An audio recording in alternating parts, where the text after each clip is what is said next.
سفارش بده، ما همچین سفارش هم اینا داریم. چیه سفارش؟ چه به خوش زده دیگه نوشته. چی؟ به خوش پرتقال، پوست پرتقال. به خوش که منظورش هم بهلیمون مادر. یه دونه یا دو تا؟ داره یه نفر همون خواهی کسی بزنم. پرتقالش هم با هم پوست بزن دیگه. پرتقال با پوستش که بهتره باشه.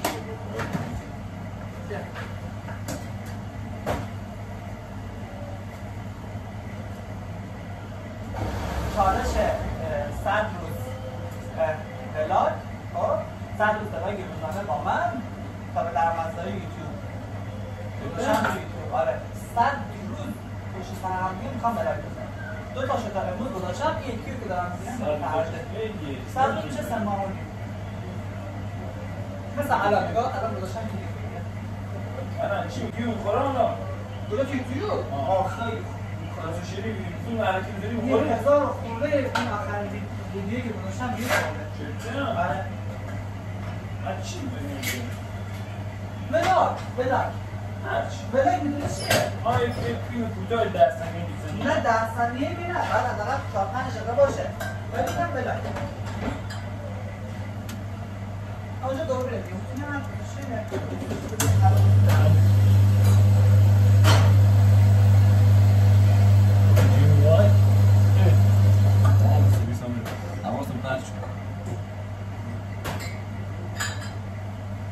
حواسم پرش شد تر زدم به سفارشی.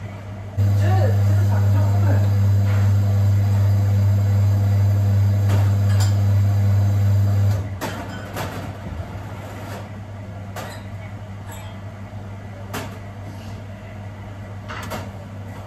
میخوام برم به کانادا، چون کانادا خیلی قشنگه. میخوام از همه استفاده افزاری کنم. پیشرفت می‌کنی آخرین شعبان میشه کنی.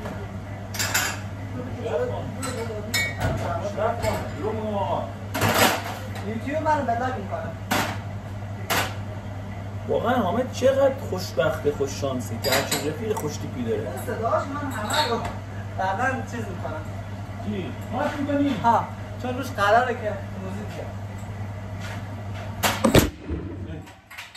هنگ درستش درسته الان اینجا؟ صد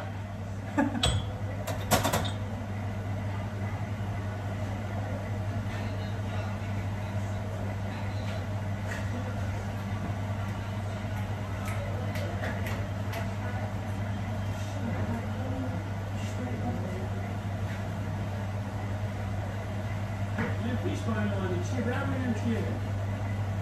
من پیشم زدم ها.